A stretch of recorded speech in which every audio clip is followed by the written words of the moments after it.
The night sky over planet Dareth was glowing with 2 moons. The air was thick with silver mist and strange birds called in the distance. The forest was alive yet peaceful, until a sound broke that peace. It was a cry, a small frightened voice echoing through the dark trees. "Human, help, please help my mom." Lieutenant Aaron Blake stopped walking. He had been scanning the alien forest for rare minerals when his scanner picked up something unusual. A life form not from the human colonies. The cry wasn't in human language, but somehow his translator implant turned it into words he could understand. "Human. Please, my mom, she's trapped." Aaron's heart jumped. He turned his flashlight toward the sound. Through the fog, 2 glowing yellow eyes stared back at him, not threatening but full of fear. Out stepped a small alien child, trembling. Its skin was pale blue and it had small gills on the sides of its neck. A silver pendant hung around its neck, glowing softly. Aaron lowered his weapon. "Hey, it's okay. I'm not going to hurt you," he said slowly. The little alien ran forward, clutching his arm. "Please, come fast. My mother is dying." Something in the child's voice, the pain, the desperation, cut deep into Aaron's chest. He nodded without a second thought. "Show me the way." The alien child led him through the dense forest, running on small legs, tears glowing under the moonlight. Aaron followed closely, pushing through the thick vines and strange glowing plants. Every shadow looked alive. After a few minutes, they reached a clearing, and Aaron froze. An enormous alien creature lay on the ground, tangled in a metallic snare made of sharp energy wires. Her body shimmered with faint blue light, and her breathing was shallow. The energy trap hummed dangerously, sending sparks across her limbs. The child dropped beside her. "Mom, I brought someone." "He's human, he can help." Aaron's mind raced. That was no ordinary snare. It was made of hunter tech, illegal and deadly, often used by off-world poachers. Whoever set it wanted the creature alive, for experiments or worse. He knelt beside her, careful not to touch the energy wires. "Easy, I'm going to help you," he said softly. But the alien mother opened her eyes weakly, her voice faint. "No, run, the hunters will come back." Aaron glanced around, scanning the forest. His visor showed faint heat signatures, several moving fast toward them. His pulse quickened. "They're close," he muttered. "We don't have time." He looked at the snare's control node glowing faintly under a rock. With quick fingers, he began to hack the lock using his wrist device. Sparks flew and the energy field flickered. Come on," he whispered. The alien child clutched his arm, eyes wide with hope. "You can save her, right?" "Humans fix things." Aaron smiled slightly. "I'll try." The device beeped. "Access denied. Damn it," he cursed. He rerouted power from his own suit, overriding the lock. The field exploded with light, then went dead. The alien mother gasped, finally free, though weak. Aaron quickly checked her pulse. "She's alive. But we have to move now." Before he could lift her, a metallic voice echoed from behind the trees. "Target located. Human interference detected." Aaron turned. Dark figures stepped out of the fog. Armored poachers, their weapons glowing red. The alien child screamed. Aaron stood tall, placing himself between the hunters and the child. His voice was steady. "You'll have to go through me first." The hunters aimed their weapons. One sneered. "You're a long way from your colony, human. This isn't your fight." Aaron clenched his fists. "It is now." The night filled with the crackle of plasma guns charging. The alien mother tried to speak, whispering something in her own language, a warning, maybe a name. Aaron tightened his grip on his blaster, his heart pounding. Behind him, the child whispered, "Please don't die." "Human," Aaron gave a small smile. "Not today, kid." The first shot fired, and the forest exploded in chaos. Blinding flashes tore through the dark forest as plasma bolts cut across the mist. The trees burned with blue fire and the air smelled like smoke and metal. Aaron Blake rolled behind a fallen log, pulling the alien child with him. "Stay low," he shouted. The child trembled, covering his small head. "They'll kill her." "They'll kill my mom." Aaron peeked over the log. The hunters were moving in a circle, their red armor glowing through the fog. There were 3 of them, tall, mechanical-looking, with glowing red visors. These weren't ordinary poachers. They were Zurak mercenaries, known across the galaxy for hunting intelligent species for money. Aaron checked his ammo. 2 shots left. Not enough, he glanced at the child. Listen, kid. What's your name? Relac, the alien whispered. Okay, Relac, I'm Aaron. When I say run, you take your mom and head for that ridge. He pointed to a dark shape in the distance. Do you understand? Relac's big golden eyes filled with tears. But you'll die. Aaron smiled faintly. Humans are stubborn. We don't die easy. He took a deep breath and fired a shot. The plasma bolt hit one of the mercenaries in the chest, knocking him back. The others turned and fired. Energy beams smashed into the log, spraying dirt and sparks. Aaron ducked, his heart pounding. Come on, Blake, think. He scanned the area. His suit's display showed a heat vent nearby. Volcanic gas under the ground. Dangerous, but useful. He aimed his blaster at a glowing crack in the soil and fired. Boom! The ground erupted with fire and smoke, sending the mercenaries flying backward. The explosion lit up the forest like a sunrise. Now, Aaron yelled. Relac ran to his mother, who was struggling to move. Her breathing was rough, but her eyes opened slightly. Go on, child, she whispered. No, Mom. We can go together. Aaron rushed to them, his armor blackened by smoke. He lifted the alien mother in his arms. She was surprisingly light, her skin shimmering faintly. Hang on, I've got you. The forest behind them burned bright. The mercenaries were already recovering. Their leader growled through his helmet. Don't let the human escape. Aaron ran, pushing through the smoke, branches cutting his face. He could hear the sound of engines powering up. The mercs were calling in a hunter drone. They reached the ridge, climbing over the rocks. Aaron placed the alien mother down gently and looked back. A metal drone hovered through the trees, scanning with red light. Of course, he muttered. They've got tech. The alien mother tried to speak, her voice weak but calm. You, human. Why help us? Aaron looked at her, sweat dripping from his face. Because nobody else would. Her eyes softened, glowing faintly blue. You are different. Before Aaron could answer, a sharp whine cut the air. The drone fired. A beam of red light hit the rock beside him, exploding in sparks. Relax, stay down, he shouted, pulling the boy close. He grabbed a stone and threw it at the drone, and it bounced off uselessly. But then the mother raised her trembling hand. The air shimmered, and a pulse of blue energy burst from her palm. Crack! The drone froze midair, then dropped like a dead bird. Smoke curled from its body. Aaron stared, wide-eyed. What the? You have powers? The mother looked at him with pain in her eyes. Not power. Life force. It drains me. Relax sobbed. Mom, stop. You'll die. Aaron shook his head. Save your strength. We'll find shelter. He checked his scanner, a small cave nearby. This way. He carried the mother again, Relac running beside him. The forest grew darker, quieter. Only the crackle of burning trees echoed behind them. When they reached the cave, Aaron set her down on a smooth rock. He tore off part of his uniform to bandage her wounds. His hands trembled, not from fear, but from the weight of everything happening. She looked at him, voice fading. The hunters. They came for us. Because I know something, Aaron frowned. Know what? Her eyes flickered with faint blue light. Something humans must never learn. Something hidden in this forest. Before he could ask more, her eyes rolled back. She fainted. Relac grabbed her hand, crying softly. Mom, please wake up. Aaron looked out of the cave. The red glow of the mercenaries' armor flickered in the distance. They were searching, slow, methodical, deadly. He tightened his grip on his blaster. They're not stopping until they find us. He looked at Relac. Then we won't let them. Outside, thunder rolled across the alien sky. The hunt wasn't over. It was only beginning. The cave was silent except for the faint sound of the alien mother's breathing. Outside, the strange blue forest glowed softly under the twin moons, its light spilling through the cave entrance like liquid silver. Aaron sat by the wall, holding his blaster close. He hadn't slept in over 20 hours, but he couldn't stop thinking about what she'd said.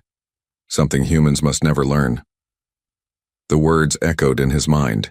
What could possibly be so dangerous that it would make mercenaries hunt an injured alien and her child through a forbidden forest? Relac sat near his mother, his small hands glowing faintly as he tried to heal her wounds. The light from his palms flickered, weak but pure. Aaron watched quietly. You can heal? The child nodded. A little. My people can share life energy, but I'm not strong enough yet. Aaron's eyes softened. You're doing good, kid. She's still breathing because of you. The boy looked up, tears glimmering. You saved us too. Why do humans help strangers? Aaron smiled faintly, though his face was tired. Because sometimes the universe doesn't give second chances. Someone helped me once. Now it's my turn.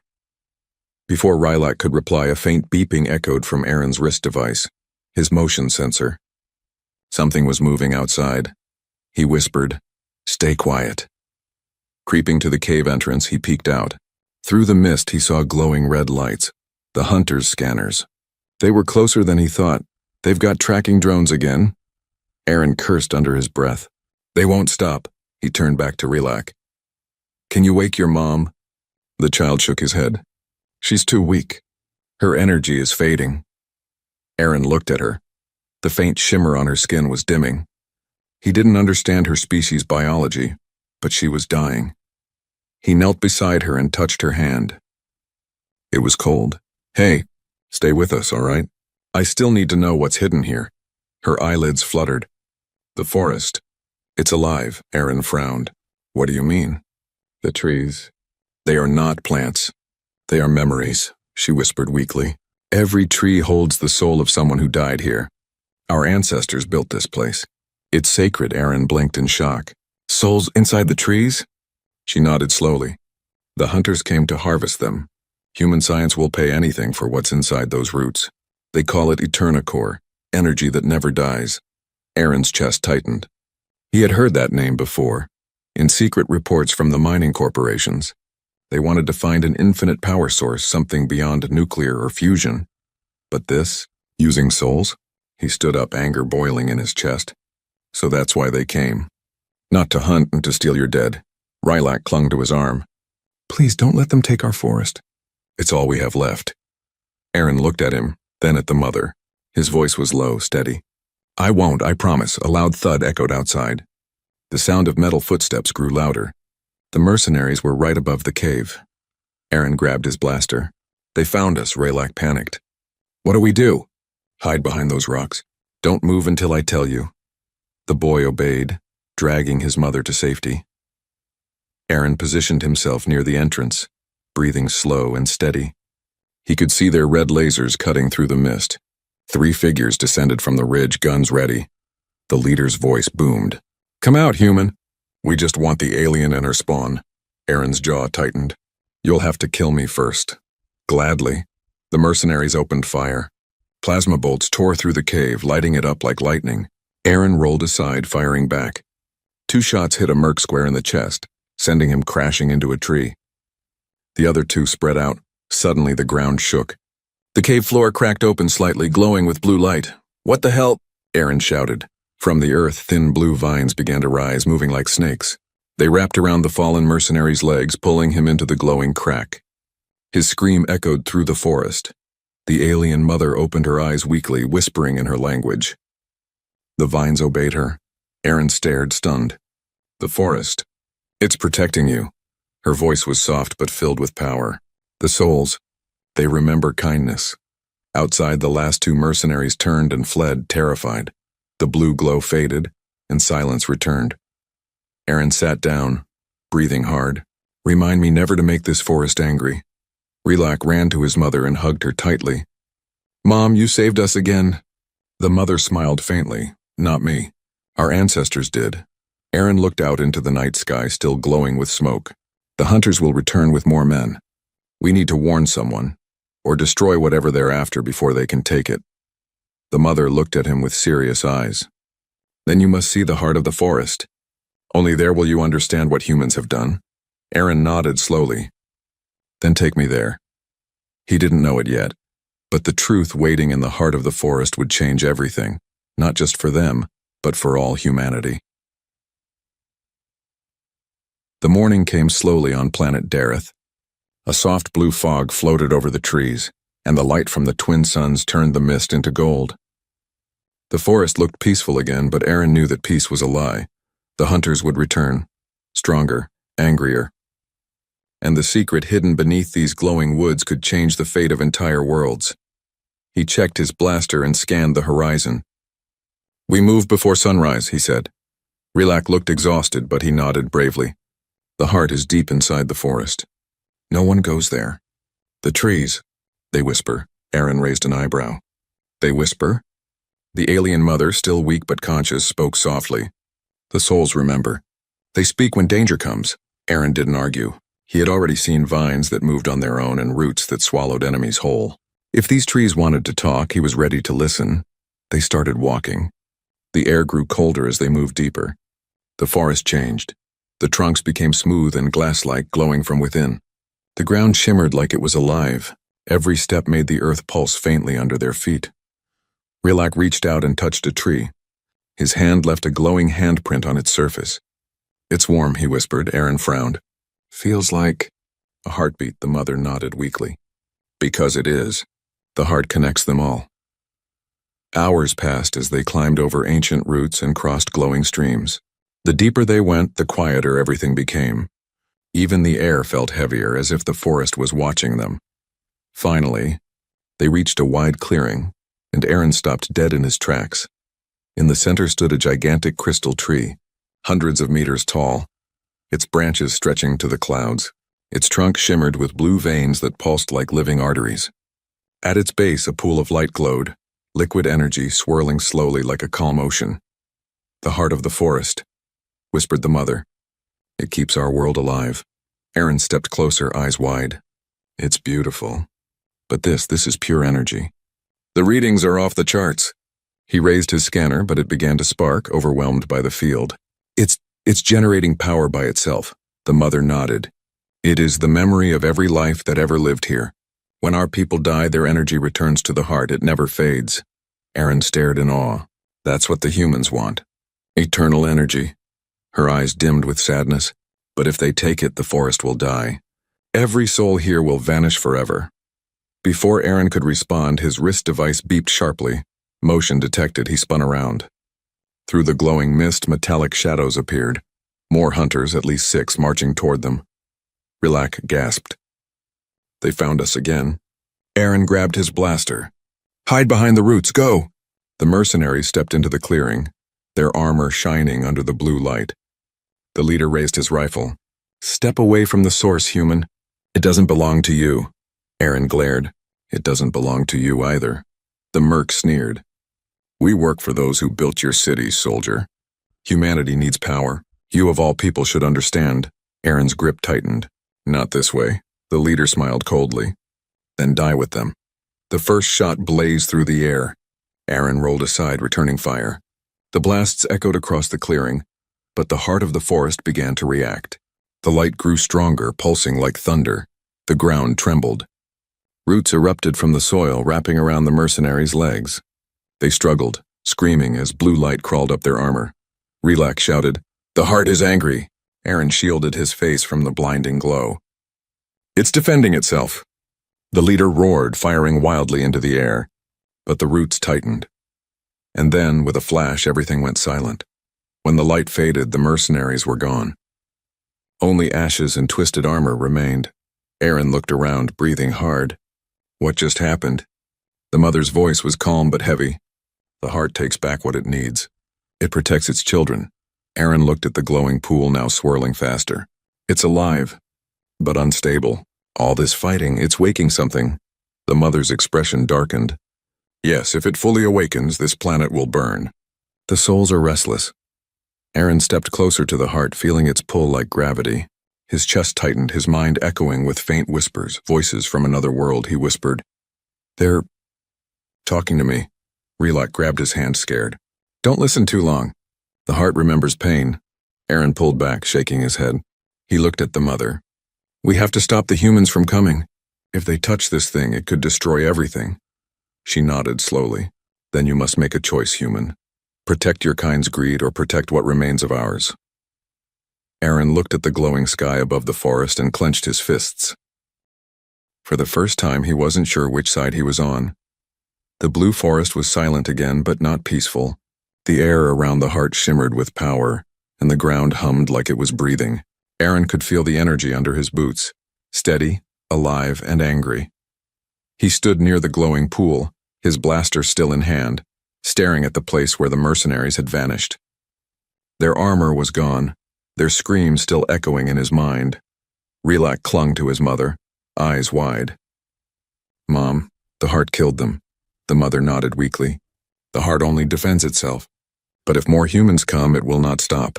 It will destroy everything. Aaron turned away, guilt twisting inside him. They weren't the last ones.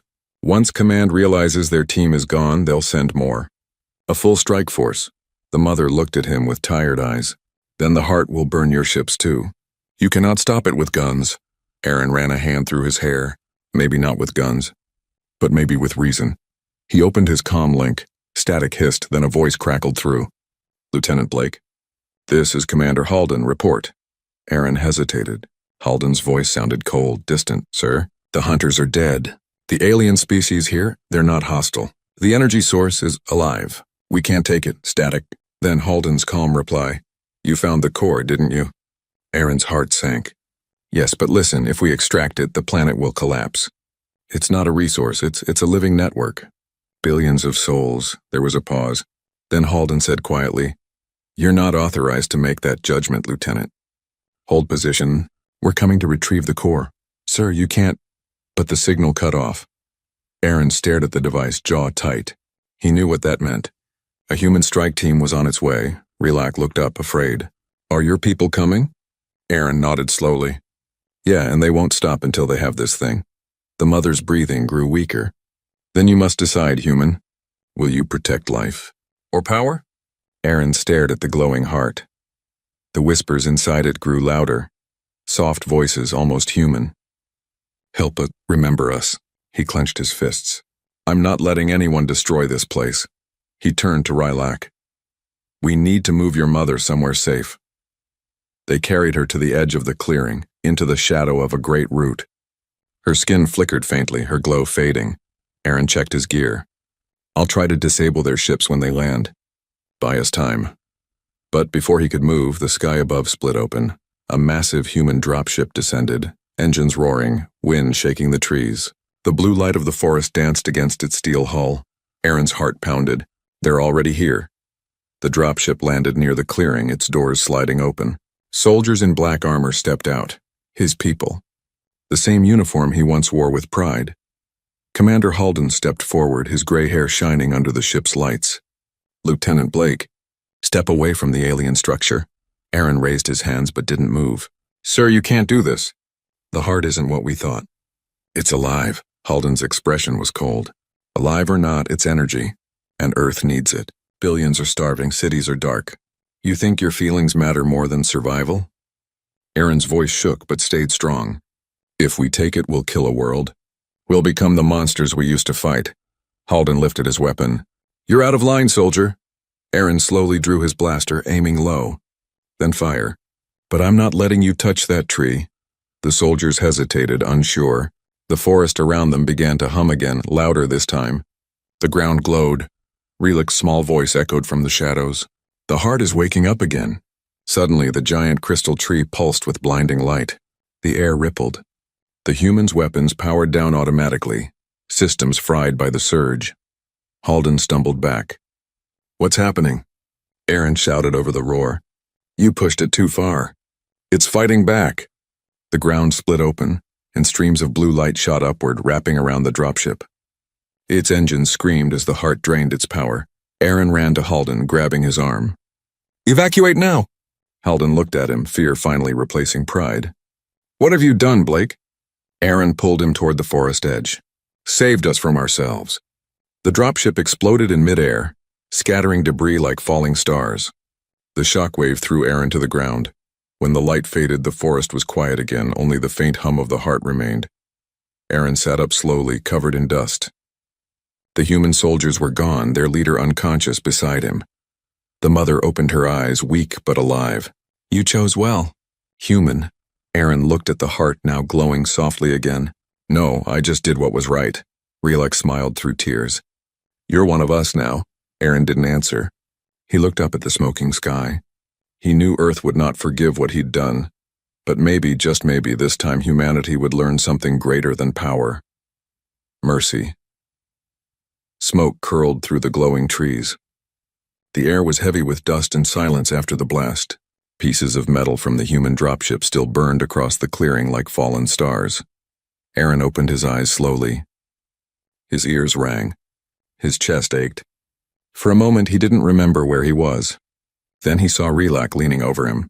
Human. You're alive, the alien boy said, shaking his shoulder. Aaron sat up with a groan. His uniform was torn, his visor cracked, but he was breathing. Beside him, Commander Halden lay unconscious, his helmet broken. The heart of the forest pulsed gently again, glowing like a calm sea after a storm. Relak pointed to it nervously. It stopped. Is it safe now? Aaron looked at the great crystal tree and shook his head. No, it's not safe. It's waiting. The alien mother was resting under a large root, her breathing shallow but steady. When she opened her eyes, they shimmered faintly. The heart knows your choice, human. It spared you, Aaron frowned. Spared me? You mean it could have ended you, she said softly. But it felt your intent. You chose life. Aaron looked at his hands, trembling, dirty, still shaking from the explosion. I didn't choose anything. I just didn't want another world to die. The mother smiled weakly. That is what choice truly means.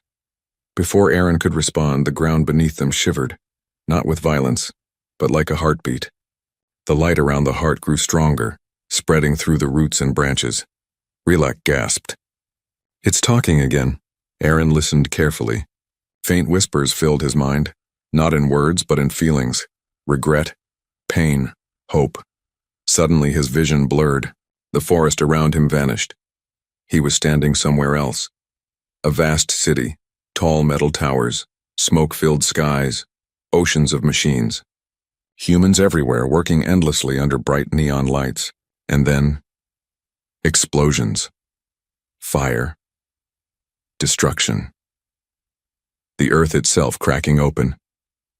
Aaron gasped as he saw the final image.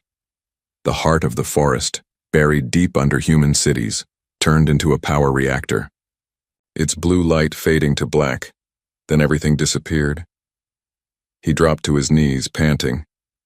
I saw Earth, it was burning. The mother looked at him sadly.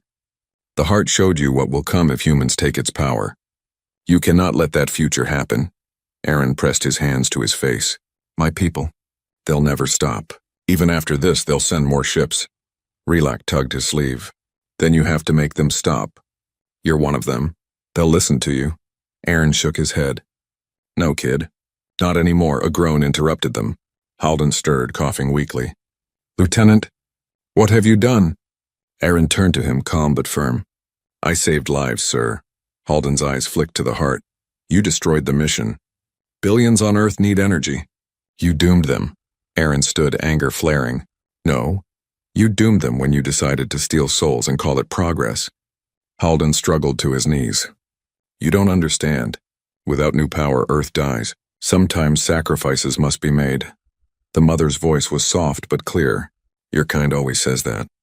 Yet the sacrifices are never yours. Halden glared at her. You're parasites sitting on a miracle. We deserve that energy more than you do. Aaron stepped between them. That's enough. He turned to Halden, lowering his blaster. Go back to orbit. Tell Command the planet is unstable, uninhabitable. Anything. But no one else comes here. Halden's jaw tightened. And if I refuse? Aaron sighed. Then you'll meet the same fate as the others. Before Halden could respond, the ground trembled again, stronger this time. The sky flickered with lightning that wasn't natural. The heart of the forest glowed bright enough to blind them. Relak shouted, It's waking again! The mother looked frightened for the first time. No, it's reaching beyond the planet. It's trying to speak to your world. Aaron's eyes widened. Earth? Yes, she whispered. It remembers them. The first humans who came here centuries ago. They took pieces of its energy and now it wants them back. Aaron's comm buzzed suddenly. A message flashing across the cracked display. Incoming signal, Earth Command, connection forced. A cold voice filled the air. Lieutenant Blake, stand down. The core's energy signature is visible from orbit. You will be extracted immediately. Do not resist. Aaron looked up at the sky. Faint lights glimmered in orbit. Human warships. He turned to the mother. If they take it, what happens? Her voice trembled. The forest dies. And the heart will destroy everything trying to protect itself. Aaron looked at Relak. the boy's small hands clutching his mother's arm. And then at Halden, broken but still proud, he whispered, "Then I'll stop them, even if I have to face my own kind." The mother reached out a weak hand and touched his chest. "Then you truly are the human the heart waited for." Aaron looked up, the blue light reflecting in his eyes. "No more running. No more lies." He lifted his blaster and walked toward the clearing where the heart pulsed like a living sun. Above him, the human warships began to descend. The sky above planet Dareth glowed red. Human warships broke through the clouds, their engines roaring like thunder. The forest below shimmered in fear, the glowing trees flickering as if the souls inside them trembled. Aaron stood in the clearing before the heart of the forest. His armor was cracked, his visor gone. Sweat and dust streaked his face, but his eyes were steady. Behind him, Rilak and his mother watched silently. The giant crystal tree pulsed brighter with each second, its blue veins glowing like lightning trapped in glass. Aaron looked up at the descending ships. "They're here," he muttered. The alien mother whispered weakly. "If they fire, the heart will defend itself." "It will burn everything, even us," Aaron's jaw tightened. "Then I'll make sure they don't get the chance." He activated his comm again. "Command, this is Lieutenant Blake. You're entering a living system. Withdraw immediately." A cold voice answered, "You are relieved of duty, Lieutenant. The core belongs to humanity." Static followed. Then silence. Aaron sighed. "I figured." He turned to Rilak. "You and your mom go into the tunnels beneath the roots. Stay there no matter what happens." The boy's voice shook. "But you'll die." Aaron smiled faintly. "Maybe, but I'll make sure you live." He handed Rilak a small metal tag, his military ID. "If I don't make it, give this to anyone human who comes here. Tell them Aaron Blake stood with you." Rilak's eyes filled with tears. He clutched the tag tightly and whispered, "You're not like the others." Aaron nodded once.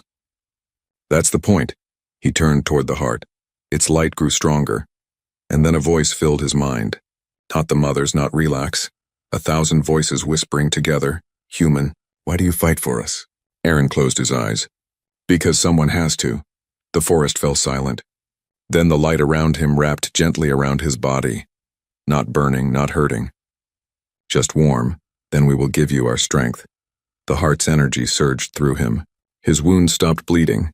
His mind cleared. The blue light in his eyes flared brighter. High above, the warships began to fire. Beams of red plasma rained toward the forest. Aaron raised his hand. The ground erupted. A wall of glowing roots burst from the soil, forming a living shield. The beam struck it and vanished in blue fire.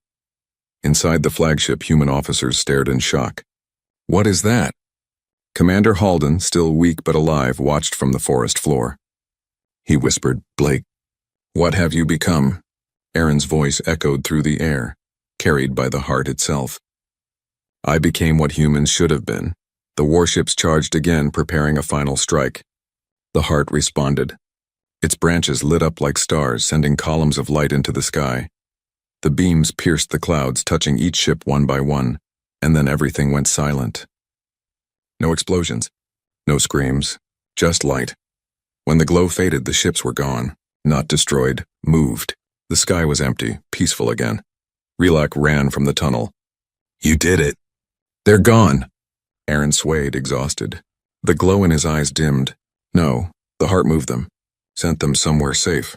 It doesn't kill, it remembers mercy." The mother smiled faintly. "Then maybe it learned that from you." Aaron knelt beside the heart, touching its surface. "It's over. Rest now." The great crystal tree shimmered softly as if nodding. The light dimmed to a calm glow, the heartbeat of a living world slowing to peace. The mother placed her hand on his shoulder. "You have given us another chance. Your people will return one day, but now they will remember this." Aaron looked at the horizon, where dawn painted the forest gold. "I hope so." Rilak hugged him tightly. "Will you stay with us?" Aaron smiled. "For now, until I know the stars are safe again." The wind whispered through the glowing leaves, voices of gratitude, of life reborn. For the first time since he arrived, Aaron felt peace. Not the peace of silence, but the peace of belonging. He wasn't just a soldier anymore.